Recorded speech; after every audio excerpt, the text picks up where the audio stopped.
नमस्कार दोस्तों, मैं हूं संतोष पाठक और आप लोग देखना शुरू कर चुके हैं संतोष पाठक ऑफिशियल यूट्यूब प्लेटफॉर्म। सीधे मुद्दे पर आते हैं। आज हमारे साथ जुड़ रहे हैं टीसीएच के चीफ एडिटर अशोक कुमार पांडे जी, वरिष्ठ पत्रकार, वरिष्ठ लेखक, और इन्होंने जितनी किताबें लिखी है, इतिहास पर जितना अध्ययन किया है, वो अपने आप में एक विश्वविद्यालय के समान है। तो पांडे जी, आपका बहुत बहुत स्वागत है हमारे यूट्यूब मंच पर। शुक्रिया संतोष जी। सर, एक बात, चूंकि 20 साल सक्रिय रिपोर्टिंग, उसके बाद डिजिटल मीडिया, एक चीज मेरा हमेशा से मानना रहा है कि किसी भी देश में लोकतंत्र के मजबूत होने की दो गारंटी है। सरकार मजबूत होनी चाहिए और विपक्ष भी मजबूत होनी चाहिए। लेकिन कल जो है, बिहार के विधानसभा चुनाव का जो नतीजा आया, बहुत बम्पर वोटों के साथ एनडीए गठबंधन जीता, लेकिन रिकॉर्ड बनाने से कई सारी पार्टियां चूक गई। उसमें कांग्रेस भी है। 2010 में 4 सीटें ही सिर्फ जीत पाई थी, अभी 6 जीत गई, तो रिकॉर्ड बनाने से चूक गई, लेकिन एक समय वो एक पर थी। बीजेपी जेडीयू दोनों रिकॉर्ड बनाने से चूक गई, क्योंकि एक समय उन्होंने 206 का आंकड़ा छुआ था। इस बार प्रधानमंत्री के दावे, अमित शाह के दावे के बावजूद भी ऐतिहासिक या उससे बड़ी जीत वो हासिल नहीं कर पाए।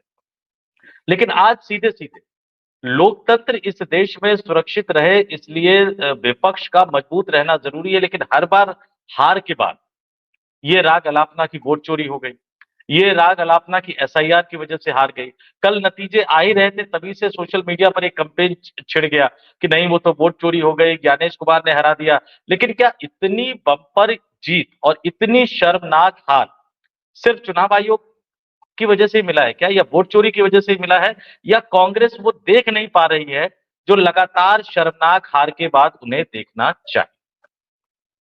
देखिए, एक बात बिल्कुल साफ है जो आपने कहा, और वो बहुत जरूरी बात कही कि विपक्ष और सत्ता पक्ष दोनों का मजबूत होना जरूरी है। मेरा तो ये कहना है कि सत्ता पक्ष थोड़ा कमजोर हो तो चलेगा, विपक्ष का ज्यादा मजबूत होना हमेशा जरूरी होता है। आपने देखा है जब भी विपक्ष मजबूत रहा है तो डेमोक्रेसी ने बड़े कायदे से फंक्शन किया है। जहां विपक्ष बहुत कमजोर हुआ है, तानाशाहियों में बदली है डेमोक्रेसी, हम सब जानते हैं। अब दिक्कत यह है कि हमारे विपक्ष ने बहाने बनाने बहुत अच्छे सीख लिए हैं। लगातार बहाने बनाए जाते हैं, हर चुनाव के लिए बहाने बनाए जाते हैं, और जीतने की तो ऐसा लगता है कि उम्मीद ही छोड़ दी गई है। आप देखिए, लोकसभा चुनाव पे ले चलता हूं, 99 सीट आई कांग्रेस की, और भी पार्टियों को कुछ कुछ सीटें मिल गई।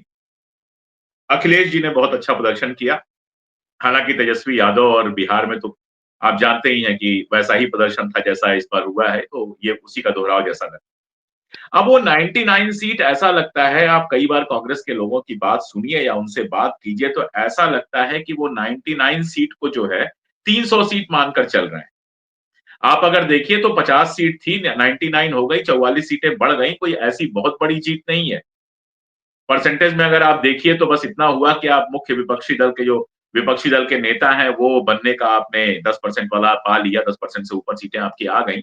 लेकिन कुल मिला जुलाकर थी तो वो हार ना। ठीक है, भारतीय जनता पार्टी पूर्ण बहुमत तक नहीं पहुंच पाई, 300 पार नहीं हो पाया, 400 पार नहीं हो पाया, लेकिन आप तो भारतीय जनता पार्टी के आसपास भी नहीं पहुंच पाए। भाई 200 से ऊपर सीटें थी भारतीय जनता पार्टी की, आपके पास अगर 150 पौने 200 सीटें आती तो एक बात होती कि चलिए मुकाबला बराबरी का है। लेकिन मुकाबला तो बहुत दूर का मुकाबला था। भाजपा काफी आगे थी बाकी सारी पार्टियों से, अगर जो सीटें मिली हैं उनको देखा जाए, तुलना किया जाए तो। लेकिन उसके बाद से ही एक अहंकार आया, इसमें कहीं कोई दो राय नहीं। और हर तरह की हार के लिए अपनी गलती ना देखना जो है, वो मेरे ख्याल से हार के लगातार रिपीट होते रहने का बड़ा कारण है। आप 3-4 चीजें देख लीजिए यहां बैठ के ही, उसके लिए आपको वहां जाने की जरूरत भी नहीं। पहली बात आप ये देख लीजिए कि राहुल गांधी एक वोटर अधिकार यात्रा निकालते हैं, और देखिए राहुल गांधी जब भी कोई यात्रा निकालते हैं तो अगल बगल के प्रदेशों के, प्रदेश भर के लोग वहां पहुंच जाते हैं कांग्रेस के, जो कि बहुत सहज है।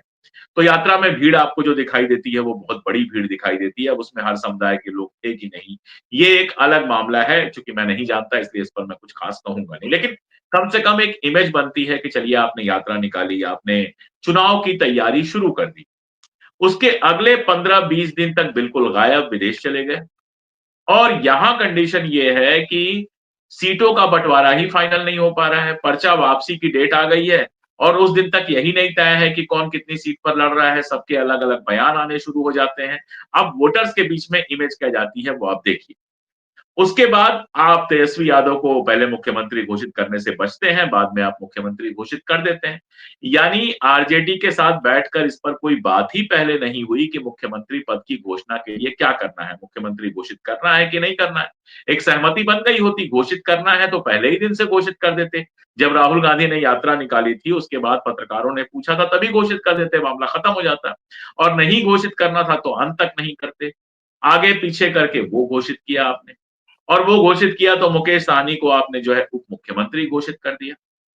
उधर 6 सीट मांग रहे थे आपके एएमआईएम के लोग, आपने आपके नेता जाकर वहां पे कहे आते हैं कि बीजेपी की बी टीम है। अरे भाई, बी टीम है, मुकेश सहनी तो पिछले चुनाव में बीजेपी के साथ थे, बीजेपी के साथ थे वो। नीतीश कुमार बीजेपी के साथ होते हैं तो कम्युनल हो जाते हैं, आपके पास आते हैं तो सेकुलर हो जाते हैं। तो आपने नहीं देनी थी सीट, नहीं चुनाव लड़ना था। अभी एक वीडियो वायरल हो रहा है 2024 का तेजस्वी का, उसमें वो कह रहे हैं कि किसको-किसको हम सीट दें, सब बिहार से लड़ना चाहते हैं वगैरह-वगैरह। झारखंड मुक्ति मोर्चा, आप झारखंड में जाकर लड़ते हैं, 6 सीटें आपको देता है। 6 में से आप सिर्फ 1 सीट जीत पाते हैं और उसको भी मंत्री बना देता है। और उस झारखंड मुक्ति मोर्चा को आप अंगूठा दिखा देते हैं बिहार के चुनाव में। और ये तो बड़प्पन कहूंगा मैं, कहा जाता है राहुल गांधी ने समझाया जो भी हो, मैं बड़प्पन कहूंगा कि हेमंत सोरेन खिलाफ प्रचार करने नहीं आए, अपने उम्मीदवार उन्होंने खड़े नहीं किए। वो कर देते तो आप क्या रोक लेते? आपने तो मना कर दिया था, आपने तो गठबंधन से बाहर कर दिया था। अरे भाई, कौन सा आपसे वो 50 सीटें मांग रहे थे? 4-5 सीटें जो आदिवासी इलाकों की हैं उनको दे देते आप। हेमंत सोरेन आते, प्रचार करते, उसका अपना असर होता। एएमआईएम से आप बैठ के बात करते कि भाई 6 नहीं 4 लेके मान जाओ, हो सकता है 4 पर वो मान जाते, बाकी जगहों पर वोट तो नहीं काटते। और दूसरा कि पूरे इलेक्शन में नीतीश कुमार के खिलाफ कोई बड़ा माहौल बनाने में, किसी भी तरह का कोई बड़ा मुद्दा बनाने में विपक्ष पूरी तरह से असफल रहा है। यहां बैठ के हम लोग को दिख रहा था। आप कहते हैं हर घर में नौकरी देंगे, या तो डेटा आप देते कि कहां से देंगे, वरना कोई नहीं मानेगा। मैं उन लोगों अशोक में जी से आप नहीं हूं जो ये। जी, अशोक कुछ जी कह रहे आपने थे। एक बात कही 2024 के लोकसभा चुनाव के बाद से मैं कांग्रेस की जो बीमारी यानी कांग्रेस में जैसे राहुल गांधी राजनीति में आए उसी समय मेरा जो पत्रकारिता का कैरियर था वो शुरू हुआ। 2004 का लोकसभा चुनाव सोनिया गांधी का चुनाव था, सोनिया गांधी ने हराया, सत्ता में आए। 2009 का लोकसभा चुनाव मनमोहन सिंह का और मनरेगा का चुनाव था। वो मनरेगा ने बहुत ज्यादा इंपैक्ट डाला। उसके बाद 2010 का बिहार का विधानसभा चुनाव आया। 2010 के विधानसभा चुनाव में मैं बिहार के एक एक जिले में गया। सासाराम से जहां से इन्होंने वोटर अधिकार यात्रा शुरू की है, मुझे ध्यान है 2010 में उनकी रैली थी उसी सासाराम के मैदान में, सासाराम रेलवे स्टेशन के बगल में। उसके एक दो दिन बाद भभुआ में सोनिया गांधी की रैली थी। मैं राहुल गांधी की रैली का जिक्र करूंगा। मंच पर वो चढ़े, दोनों तरफ पर्दे लगे हुए थे, लोग देख नहीं पा रहे थे, ऐसे कुर्ता उन्होंने ऊपर किया, वही एंग्री यंग मैन की भूमिका। और एक करीब 90 साल की बुढ़िया नंगे पांव वहां आई थी। मैंने उससे पूछा, अम्मा यहाँ क्यों आई हो? तो कह रही मैं इंदिरा के पोते को देखने आई। उस समय से लेकर एक क्रेज तो है राहुल गांधी का। लेकिन 2010 का वो विधानसभा चुनाव, मैं जहां जा रहा था सिर्फ नीतीश नीतीश, सड़क सड़क, और 206 सीटें नीतीश कुमार और भारतीय जनता पार्टी ने जीत।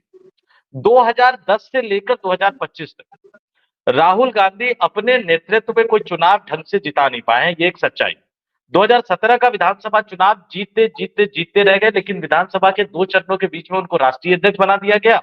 दूसरे चरण पर उतना ध्यान नहीं दे पाए, दिल्ली में जश्न मनाने में पूरी तरह से बिजी रहे, और गुजरात का चुनाव 2017 जीतते जीतते हार गए। बार बार राहुल गांधी का हारना। कल भी उन्होंने कहा कि अब समीक्षा करेंगे, पता नहीं समीक्षा ये 30, 31, 35, 40 जैसे डोनाल्ड ट्रंप का बोलना नहीं थक रहा, वैसे राहुल गांधी की समीक्षा नहीं थक रही। अब हम आसपास के नेताओं की आलोचना करें, हम उनके रणनीतिकारों की आलोचना करें, लेकिन नेता की अपनी भी तो जिम्मेदारी बनती है। सोनिया गांधी ने राजनीति में आने के कुछ ही सालों बाद अटल बिहारी वाजपेयी जैसे दिग्गज नेता को मात दे दी थी। अंतर 2004 के लोकसभा चुनाव का सिर्फ 7 का था, 142 कांग्रेस पार्टी, 135 अटल बिहारी वाजपेयी, लेकिन फिर भी यूपीए गठबंधन की सरकार बनी। लेकिन राहुल गांधी उस मात को भी नहीं छुपा रहे, क्योंकि बीजेपी को सरकार बनाने के लिए 240 250 चाहिए, लेकिन कांग्रेस पार्टी जिस दिन 130 क्रॉस कर जाएगी उस दिन केंद्र में एक विपक्षी गठबंधन की सरकार बन जाएगी। 130 के आंकड़े पर भी नहीं पहुंच पा रहे हैं, तो जिम्मेदारी राहुल गांधी की है, उनके सलाहकारों की है, कांग्रेस के नेताओं की है, या राहुल गांधी का जो पार्ट टाइम पॉलिटिशियन वाला जो एटीट्यूड है वो इसके लिए जिम्मेदार है? नहीं, क्यों नहीं जिम्मेदारी होगी? अगर छोटी से छोटी जीत की जिम्मेदारी राहुल गांधी की है, 99 लाने पर राहुल गांधी को सेलिब्रेट किया गया, तो हार की जिम्मेदारी किसकी होगी? हार की जिम्मेदारी के लिए आप किसी को इंपोर्ट थोड़े करेंगे। ये थोड़े कहेंगे खड़गे साहब हार के लिए जिम्मेदार है। खड़गे साहब की जो उम्र है, उस उम्र में उनको पार्टी अध्यक्ष क्यों बनाया गया मेरे समझ में नहीं आता है। मेरी एक मुलाकात है और मैंने देखा है कि वो हिम्मत बहुत है उनके अंदर, लेकिन स्वास्थ्य 90 साल 80 साल की उम्र में किसी का साथ नहीं देता। 80-85 के होने के बाद आप इस तरह की सक्रिय जिम्मेदारी नहीं निभा सकते। राज्यपाल हो सकते हैं, कुछ इस तरह का हो सकता है। कांग्रेस पार्टी का अध्यक्ष और वो भी विपक्ष में रहते हुए होना एक बहुत बड़ी जिम्मेदारी है और मुझे नहीं लगता कि खड़गे साहब उसके लिए फिजिकली फिट है। मेंटली भले फिट हो। और मैं ये भी जानता हूं कि भले खड़गे साहब अध्यक्ष हैं, लेकिन राहुल गांधी से पूछे बिना, उनकी मुहर लगे बिना कोई फैसला नहीं होता। जो फैसला उनको नहीं करना होता है, वो टाल देते हैं वो खड़गे साहब के ऊपर, या फिर वो फैसला कर देते हैं, उस पे खड़गे साहब मुहर लगा देते हैं। लेकिन ऐसा नहीं है कि बिना उनको बताए कोई पार्टी अध्यक्ष बन जाए किसी प्रदेश में या कुछ हो जाए, ऐसा नहीं होता है। तो जिम्मेदारी तो राहुल गांधी की है। मैंने कहा कि आपने वोटर अधिकार यात्रा निकाली और उसके बाद आप गायब हो गए। होना तो ये चाहिए था कि उसके अगले दिन से वहां पर रैलियां शुरू हो जाती। दूसरा, जिस तरह के लोगों को राहुल गांधी जी चुनते हैं, जैसे बिहार का प्रभारी चुना गया कृष्णा अल्लावरू को, मैं उनको निजी तौर पे नहीं जानता और निजी तौर पे हमें नेताओं को क्यों जानना चाहिए, हमें कोई जरूरत भी नहीं है। लेकिन आप सोचिए, बिहार का चुनाव साउथ इंडिया का आदमी आके लड़ा सकता है, पहला सवाल तो यही। दूसरा सवाल कि क्या कृष्णा अल्लावरू की कोई ऐसी पुरानी काम, उनका कोई ऐसा है पुराना, कोई ऐसी पॉलिटिकल इमेज है जिसके दम पर बिहार, जो खांटी पॉलिटिकल इलाका है, आप गली गली घूमे हैं, मैं देवरिया का रहने वाला हूं, अगला जिला सिवान पड़ जाता है, तो मैं जानता हूं, मैं खुद को आधा बिहारी कहता हूं, तो मैं जानता हूं कि यूपी बिहार में, यूपी में कम से कम पूर्वांचल की राजनीति और बिहार की राजनीति जो है हवा में नहीं हो सकती। सिद्धांत की बात करना, मीठी बातें करना, ईमानदार होना, ये सब अच्छी बात है। लेकिन राजनीति आपको राजनीति के तरीके से करनी पड़ेगी। मैं आपको एक उदाहरण देता हूं, आपको बिहार के लिए भेजना था, यूपी के किसी सीनियर लीडर को आप भेज देते। देवरिया से इस बार लोकसभा चुनाव लड़े थे, पहले विधायक भी रहे हैं, आपके बहुत अच्छे नेता हैं अखिलेश प्रताप सिंह, उनको भेज देते। वो वहां की भाषा समझते, बोली समझते, देवरिया के रहने वाले हैं, बिहार की सारी राजनीति समझते हैं, वहां पे अलग तरीके से डील करते। तो अब कृष्णा अल्लावरू का चुनाव राहुल गांधी के बिना तो नहीं हुआ, वो उनके ही करीबी है। और कृष्णा अल्लावरू ने क्या किया है इस चुनाव में, वो आप देख लीजिए। ऐसे ही मैं आपको तमाम एग्जाम्पल दे सकता हूँ। और देखिए, टीम का मैं कभी दोष नहीं देता हूँ, क्योंकि टीम तो आप ही चुनते हैं ना। मेरा यूट्यूब चैनल है, अगर उस पे कोई वीडियो खराब तरीके से एडिट हुआ है तो मैं उसके लिए जिम्मेदार हूं, क्योंकि चुना तो मैंने है ना। मेरे पास 10 लोग आए, उसमें से एक को मैंने चुना कि भाई आप काम करेंगे, यानी मेरी चुनने की क्षमता गलत है। और आप देखिए, लगातार जो राहुल गांधी के बहुत करीबी लोग थे, या तो भारतीय जनता पार्टी में चले गए, और या उनका परफॉर्मेंस ऐसा रहा जिससे कांग्रेस को नुकसान हुआ। मैं उनको पार्ट टाइम पॉलिटिशियन नहीं कहूंगा, पॉलिटिक्स तो वो फुल टाइम कर रहे हैं, इसमें कोई दो राय नहीं।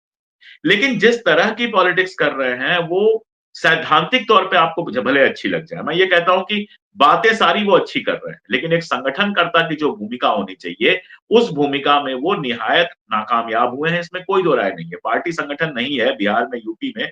आप भी 20 साल से सुन रहे हैं और हम भी 20 साल से सुन रहे हैं, और सब जानते हैं कि बिना सत्ता के कांग्रेस का संगठन नहीं बनता है। सत्ता आती है तब कांग्रेस का संगठन बनता है। अब बिना सत्ता के कांग्रेस का संगठन कैसे बने, इस सवाल का जवाब तो अब तक ढूंढ लिया जाना चाहिए था। आप कह देते हैं संगठन पे संगठन नहीं है, लोग जमीन पे नहीं है, क्यों नहीं है, कोई तो कारण होगा।